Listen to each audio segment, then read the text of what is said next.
Okay, so we are back working on the kitchen build, and hopefully by the end of this project, everything went well, I hope. Okay, so the first part of finishing up this entire kitchen build is that we need to beef up this kitchen cabinet just a little bit. So I've got a scrap piece of 3/4 inch birch ply from when I actually built the cabinet right here, and all I'm going to do is cut it down to length, and I want to build just a little support that spans the length or the width of this cabinet, and then we're going to fiberglass it into the wall right here. And then that'll actually give some support also for the butcher block countertop that we have, and it'll be able to be secured in the back as well as all three other sides.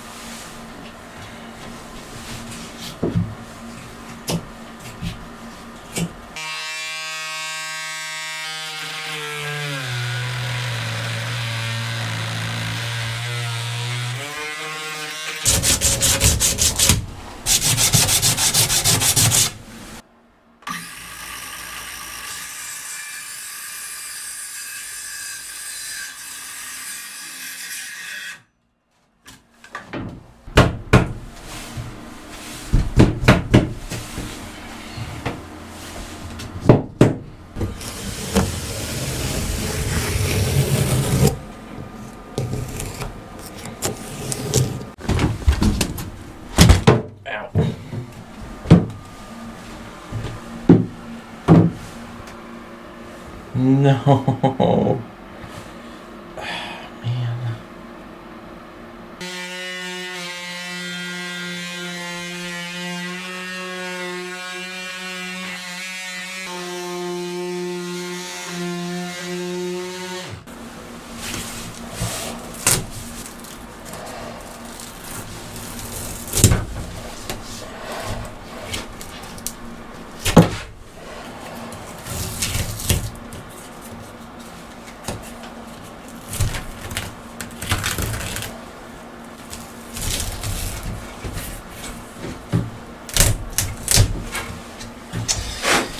Okay, time to do our favorite thing.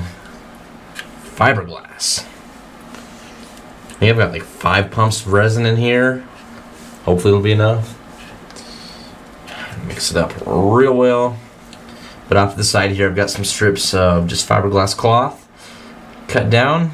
I'm just going to saturate this super well, lay some strips in, saturate it again, and then press our piece of 3/4 inch birch into it, and then let it cure.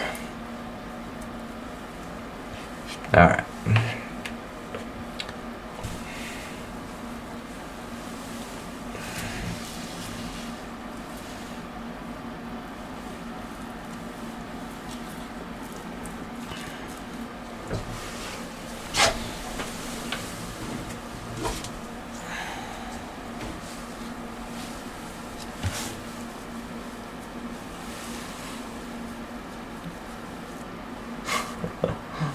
Oh, such a mess, such a mess. Good thing none of this will be visible.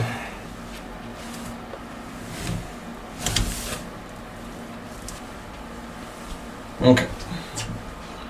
In you go. In you go.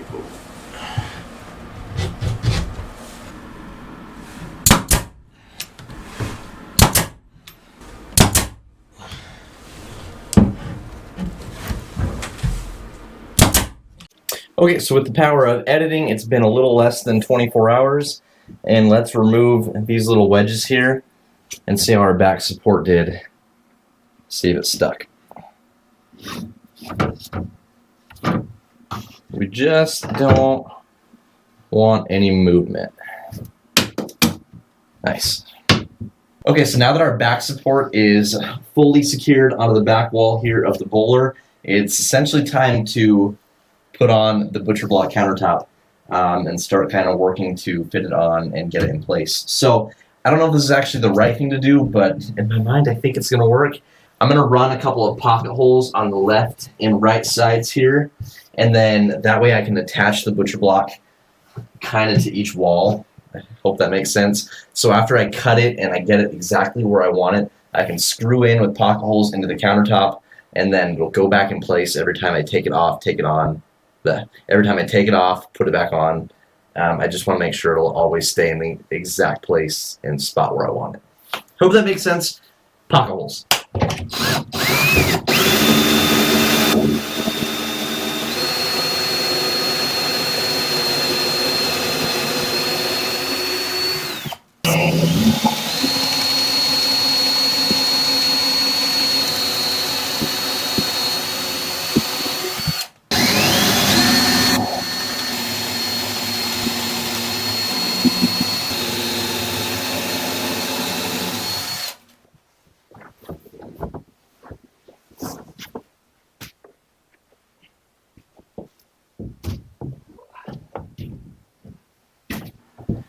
All right, moment of truth. It's time to put this on our counter and see how it looks. I know I'm gonna have to trim some off of the entire depth, but otherwise it should fit pretty well. So what we have here, this is a 1-inch maple wood butcher block that we got off of Amazon.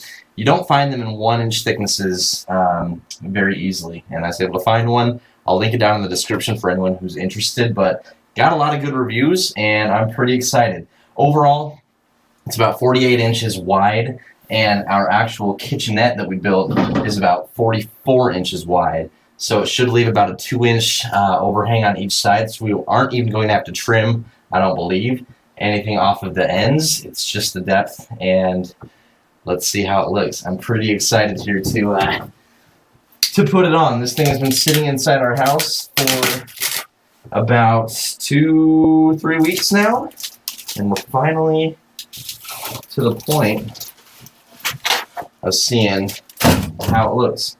Oh, I had no idea it was rounded corners. That might play into it a little bit. Okay, interesting. I did not know that. Okay.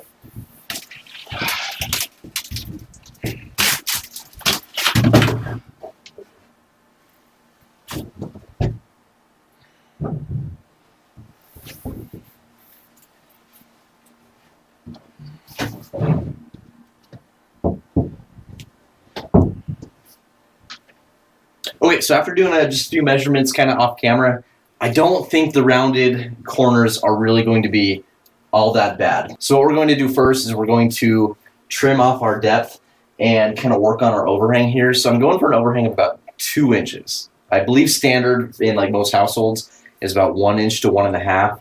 But I'm going to start with 2, see how it looks. I think the more countertop space I have, the better. And then if we need to trim more, we always can. The only thing I'm worried about, again, with the rounded corners, is that when it's flush and flat back here, I might run into this window trim, which might be an issue.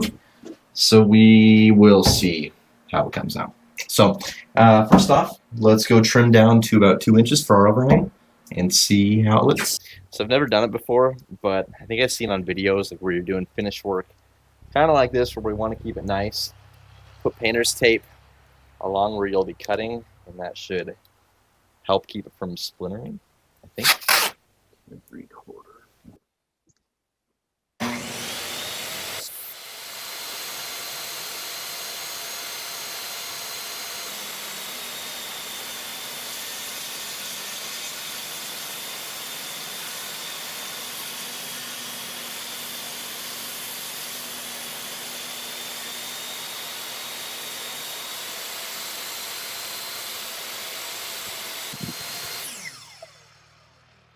Well, let's see how we did.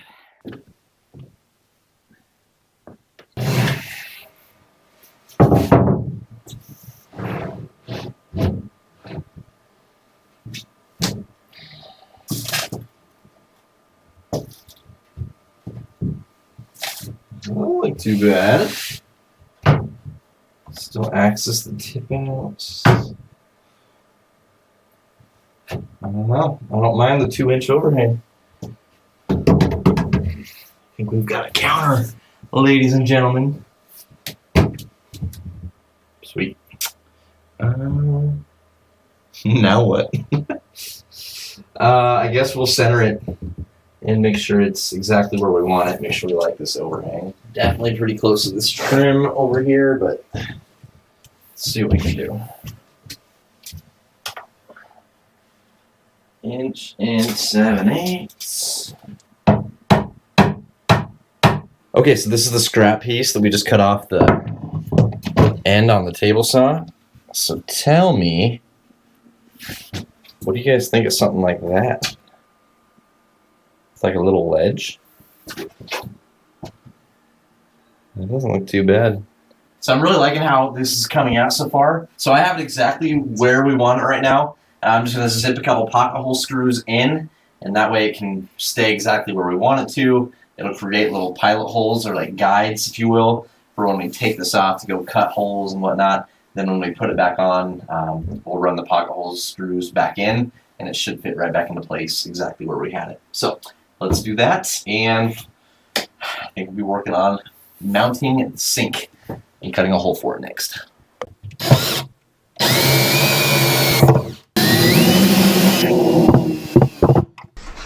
Okay, so we finally have our little stainless steel black undermount bar sink that we're going to use here in the countertop, and it's finally time to install it. I'm really excited about it. It's been a long time coming, and I'm pretty stoked to actually get to cut the hole in this butcher block countertop for it. However, it comes with a little bit of stress because there's no room for error on this one, and yeah, I've got to be on my game with my garage sale jigsaw that we got.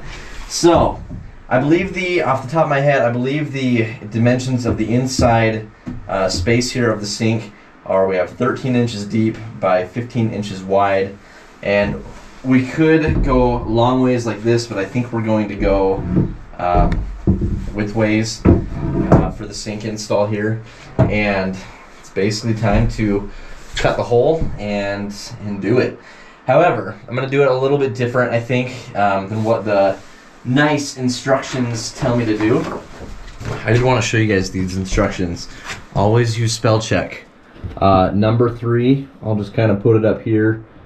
The very last word of number 3. I hope you guys can see it. Always use spell check, ladies and gentlemen. Always. Anywho, this is the template that they give you. You're supposed to trace it out, make your hole, mount the sink, bam bam, pretty basic. However, I think I'm going to cut my hole just a little bit bigger, and you'll see why. Essentially, I'm trying to make a cover with the cutout that we are going to cut out of the butcher block countertop, and then that'll actually fit in and rest on the rim of the sink when not in use. I don't know if that makes sense. I'm terrible at explaining things. Bear with me. Let's do it.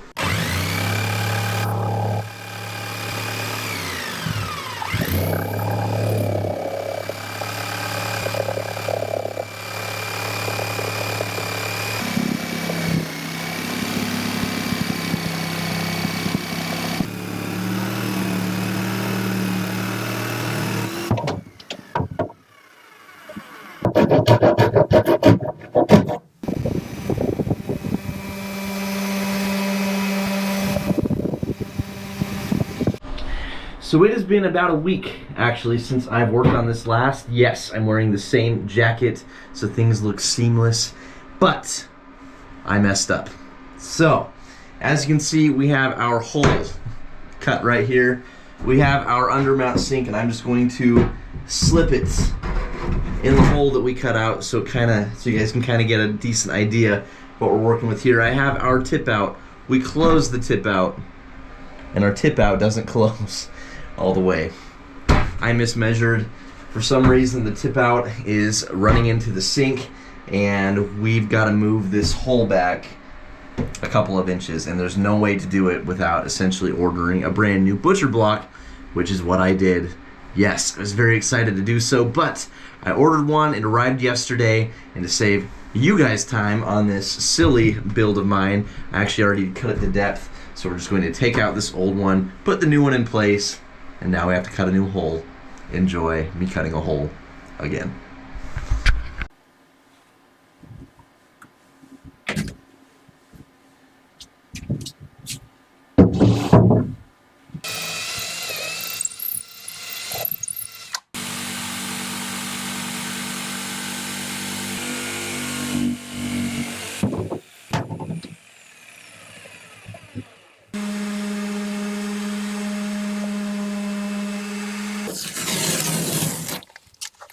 So what we've got, this is a Dometic drop-in 2-burner propane cook stove, and we've just got to cut the insert for it, drop it in, and that should be most of it before we actually have to go and hook it up. So shouldn't be as complicated as this sink cutout. We just got to measure, cut, put it in.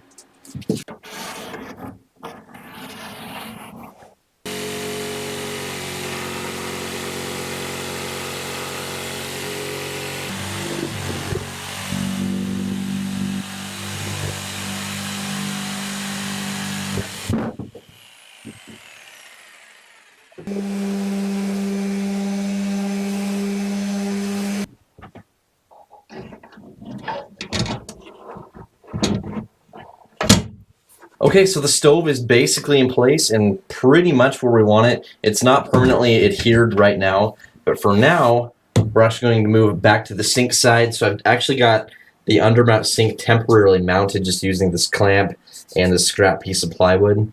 But next it's actually going to be time to drill the holes for our faucets and our sink dispensers. So we have this dispenser right here. We have our faucet for actual water hookups, and then we have this Dometic Go for our actual water tank that will be under the sink.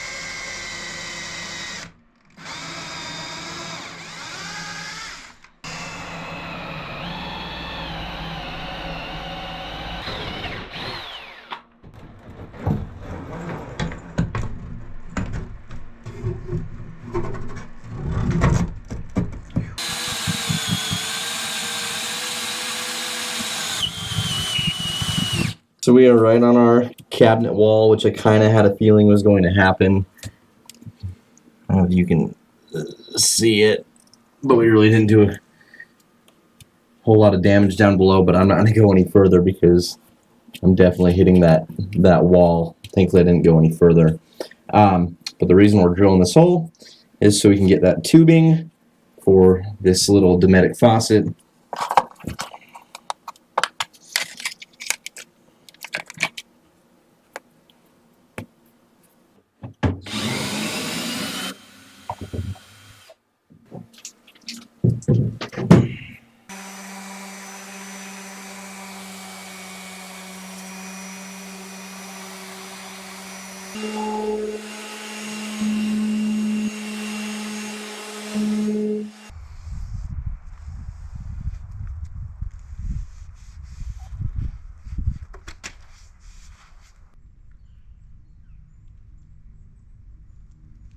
Alright, you guys, that is it. That is our third and final coat for our butcher block countertop. Now, if you guys are interested in checking out any of the products or items that we used here in the video, including the butcher block, be sure to check down in the description below. I'll post the links for you all to check out if you want to. And other than that, I think that is the end of this video, so be sure to leave a big thumbs up on it, comment down below, and subscribe to our channel, the Idaho Panhandlers, and we will see you all on the next video. Thanks so much for watching.